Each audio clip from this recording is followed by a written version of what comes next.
নমস্কার বন্ধুরা, কালো সোনার একটি নতুন রেসিপিতে আপনাদের সকলকে স্বাগত।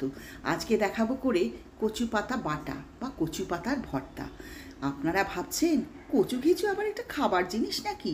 না বন্ধু না, রাঁধতে জানলে কচু ঘেঁচুও অতি উপাদেয় খাবার জিনিস হয়ে যায়। অনেকে চিংড়ি মাছ দিয়ে খান, আবার নিরামিষও খান। আজকে করব নিরামিষ কচু পাতা বাটা বা কচু পাতার ভর্তা। দেখুন, কচুর কচি কচি পাতাগুলি যে কচু শাক দিয়ে আপনারা ইলিশ মাছের মাথা দিয়ে রান্না করেন, সেই কচু শাকেরই কচি কচি পাতাগুলো এইরকম দেখতে হয়, মুড়ে মুড়ে থাকে। যত বড় হয় গাছ তত পাতাগুলো খুলে বড় বড় আকার ধারণ করে। পাতাগুলো ধুয়ে মুছে পরিষ্কার করে নিন। নিয়ে আমি কাঁচি দিয়ে কেটেছি, আপনারা বটি দিয়েও কেটে নিতে পারেন। যেভাবেই কাটুন না কেন মনে রাখবেন ছোট বা মাঝারি সাইজ সবগুলো পাতা মোটামুটি এক সাইজের করে কাটবেন। তাতে এগুলিকে সেদ্ধ করতে হবে এবং সেদ্ধ হতে সুবিধা হয়। আমি পাতাগুলো এইভাবে কুচিয়ে কেটে নিচ্ছি। আপনারা কচু পাতার ভর্তা করার আগে অবশ্যই কচু পাতাগুলো ভালো করে ধুয়ে নেবেন। তারপরে দেখুন, কড়াইতে জল গরম করে জল ফুটতে দিন। জলে বাবলস বা বুদবুদ আসার অপেক্ষা করুন। তারপরে এই দেখুন, জলে বুদবুদ এসে গেছে। জল ফোটার আগের মুহূর্তে কচু পাতাগুলি এর মধ্যে দিয়ে দিন। খুব ভালো করে সেদ্ধ করে জল ফেলে দেওয়াই হচ্ছে এই রান্নার একটা খুব ইম্পর্ট্যান্ট বা খুব দরকারি প্রসেস। অর্থাৎ কচু পাতা খেলে যে গলা ধরে সেই সমস্ত জিনিসগুলো এই জলের সাথে বেরিয়ে যায়। আর তাছাড়া কচুটাও নরম হয়ে যায়। সেই জন্য একটু জলের মধ্যে দিয়ে ভাপ দিয়ে নেওয়া খুব দরকার। পাতাগুলো দেখবেন নরম হয়ে গেছে আর জলটা কালো হয়ে গেছে। কচু সাধারণত আয়রন বা লোহা প্রচুর পরিমাণে রাখে। সেই জন্য অনেকে যাদের অ্যানিমিয়া আছে তাদের কচু খেতে বলা হয়। কাঁচকলা, কচু, মুচাকোর এগুলোতে আয়রন খুব বেশি পরিমাণে আছে। হয়ে গেছে আমার কচু পাতা সেদ্ধ করা। জল ঝরিয়ে নিচ্ছি একটা ছাঁকনির উপরে। ঠিক এইরকম করে দেখুন জলগুলো ঝরিয়ে নিলাম। জলটা দেখেছেন অনেকটা খয়েরি রঙের হয়ে গেছে। এঁটে নেব সর্ষে পোস্ত, তার সাথে শুকনো লঙ্কা, কাঁচা লঙ্কা আর নারকোল। হ্যাঁ, এই নারকোল বাটাটা খুব দরকারি এই রান্নাটার পক্ষে। একটা সুন্দর তেলের আস্বাদ আসে নারকোলের তেলের থেকে। নারকোলটা থেঁতো করে নিচ্ছি। এছাড়া আপনি কুড়িয়েও নিতে পারেন।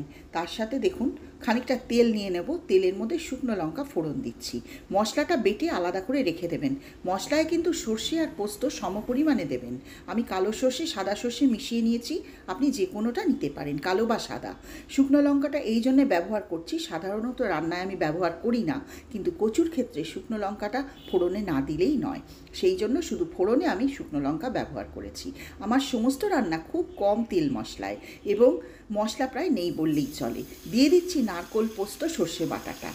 এইবার সেই বাটাটা তেলে খুব ভালো করে ভেজে নিতে হবে।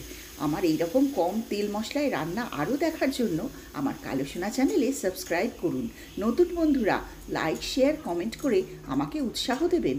আর হ্যাঁ, আপনারা যদি সাবস্ক্রাইব না করেন আমি কি করে গ্রোথ করব চ্যানেলের বলুন? পুরনো বন্ধুরা অনেক ধন্যবাদ আমার এই ভিডিওটা এই অবধি দেখার জন্য। মশলাটাকে খুব ভালো করে তেলের সাথে ভেজে নিতে হবে। মশলার বাটি ধোয়া জল একটু দিয়ে দিন যাতে মশলাটা ধরে না যায়। তারপর তেলের মধ্যে মশলাটাকে ভাজবেন ততক্ষণই যতক্ষণ না বুঝবেন মশলার কাঁচা ভাবটা চলে গেছে। নাড়াচাড়া করতে করতে দেখবেন মশলাটা ধার থেকে ছেড়ে দেবে বা তেল বেরিয়ে আসবে। দিয়ে দিচ্ছি সামান্য একটু নুন আর হলুদ। আচ্ছা, এইবার আমার মশলা ভাজা হয়ে গেছে। দিয়ে দিলাম জল ঝরিয়ে রাখা সেদ্ধ করা কচু পাতাগুলো। কচু পাতা বাটতেও হয় না, নাড়তে নাড়তে একেবারেই এটা বাটা হয়ে যায়। এত নরম হয়ে যায় কচুর পাতাগুলো। খুব ভালো করে তেলের সাথে মশলার সাথে এই কচু পাতাটাকে বেটে নেড়ে নেড়ে শুকিয়ে নিতে হবে।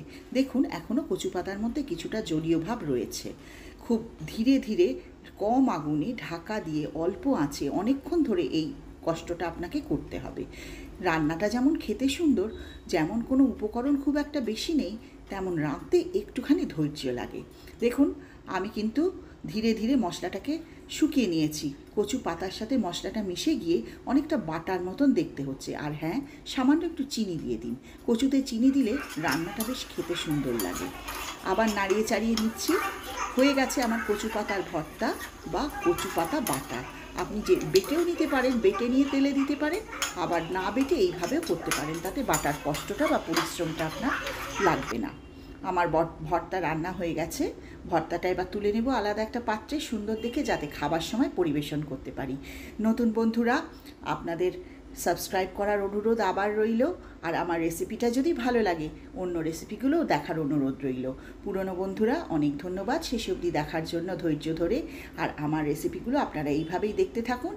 আর আমার মতন করে লাইক শেয়ার কমেন্ট করে জানান যে আপনার রান্নাটা ঠিক খেতে কেমন হলো। অবশ্যই জানাবেন। আপনাদের যদি কোনো ভ্যালুয়েবল বা মূল্যবান পরামর্শ থাকে সেটাও দেবেন। আমি চেষ্টা করব সেই পরামর্শগুলো শুনে আমার রান্নাটা উন্নতি করতে।